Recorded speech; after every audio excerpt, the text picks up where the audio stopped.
Assalamualaikum warahmatullahi wabarakatuh. Selamat bertemu kembali di video pembelajaran statistik pendidikan.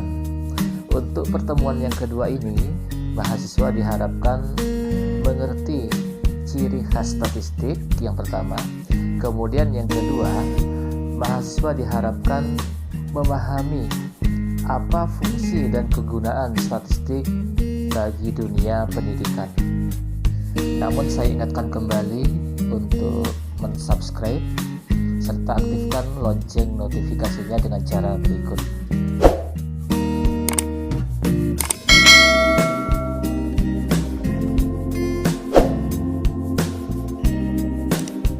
Selanjutnya, mari disimak videonya dari awal sampai akhir. Saya akan menjelaskan tentang ciri khas statistik. Ciri khas statistik ada 3. Pertama, statistik selalu bekerja dengan angka atau bilangan.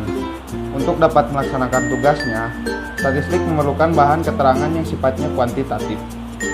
Statistik juga bisa digunakan untuk menganalisis data kualitatif, asalkan dirubah terlebih dahulu menjadi data kuantitatif, atau yang bisa disebut dengan istilah proses kuantifikasi. Contoh, nilai yang asalnya berupa angka bisa diubah menjadi data kualitatif, misalnya menjadi baik, cukup, dan kurang. Kedua, statistik bersifat objektif. Yang dimaksud dengan sifat objektif adalah bahwa statistik selalu bekerja dengan objeknya, atau bekerja menurut apa adanya. Itulah sebabnya mengapa statistik sering disebut dengan alat penilaian kenyataan. 3.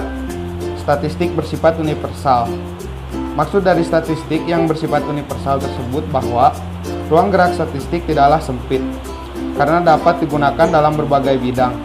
Misalnya dipakai dalam bidang pertanian, perdagangan, dan sebagainya.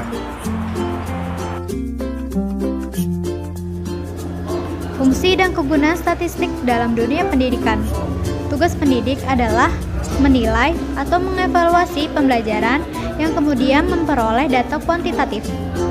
Langkah-langkah dalam mencapai tugas pendidik: memperoleh gambaran mengenai suatu gejala atau keadaan, memantau perkembangan suatu gejala atau keadaan, melakukan pengujian terhadap suatu gejala dengan gejala yang lain, mengusun laporan yang berupa data kuantitatif dengan teratur, ringkas, dan jelas.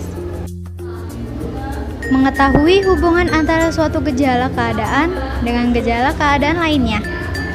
Menarik kesimpulan secara logis, mengambil keputusan secara tepat, dapat memperkirakan atau meramalkan hal-hal yang mungkin terjadi dan langkah konkret yang perlu dilakukan oleh seorang pendidik.